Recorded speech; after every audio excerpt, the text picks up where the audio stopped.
আসসালামু আলাইকুম গাইস, কেমন আছো সবাই? আশা করি সবাই অনেক অনেক ভালো আছো। তো বিড়ালদের বাড়ি বানানোর পার্ট 2 তে সবাই অনেক অনেক স্বাগতম। যদিও ব্লগটা অনেক আগে দেওয়ার দরকার ছিল, কিন্তু দেরি হয়ে গেল। বাট কি করার, বাড়ি বানাতে বানাতে অনেক সময় লেগে গেছে। তো চলেন আপনাদের দেখে ফাইনাল লুক কেমন হলো।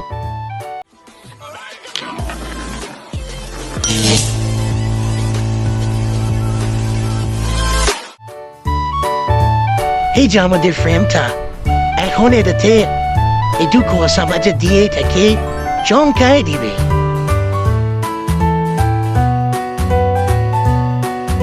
এটার উপরে লাগানোর জন্য কাঠ কিনে নিয়ে আসলাম। তো এদিকে অনেকগুলো কাঠ কাটাও আছে, আর এদিকে অনেকগুলো কাঠ আঠা দিয়ে লাগানো হয়ে গেছে। এখন মাপ মতন কাটা হচ্ছে।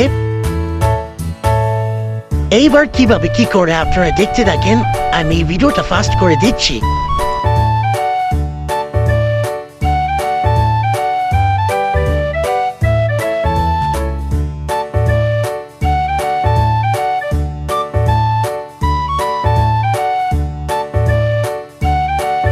তো কাঠ কাটাকাটি শেষ, এখন পিছনের সাইড লাগানো শেষ।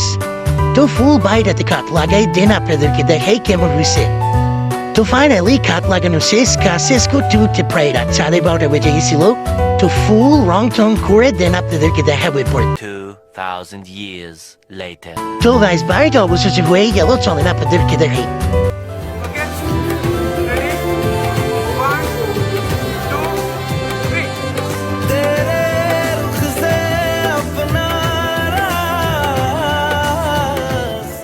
এত খুশি আর কিছু নাই গাইস, এখনো কাজ শেষ হয়নি।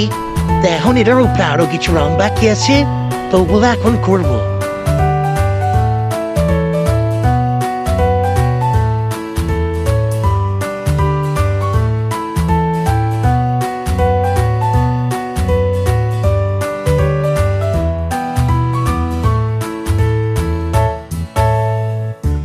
কাজটা দেখতে অনেক সহজ আর অনেক মজার হলেও বাস্তবে কিন্তু মোটেও এটা মজার বা সহজ কাজ না ভাই।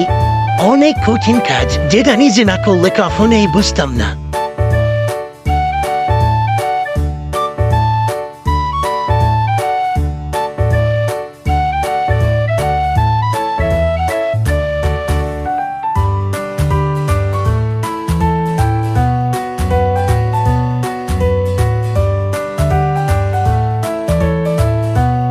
রং করা শেষ, রঙের পরে বাইরে দেখতে কিছুটা এরকম হয়েছে। আর এই যে আমাদের বিড়াল, আর পিছনে তাদের বাড়ি নতুন। তো রং করার পরে বাইরে কিরকম লাগতেছে অবশ্যই কমেন্টে জানাবেন।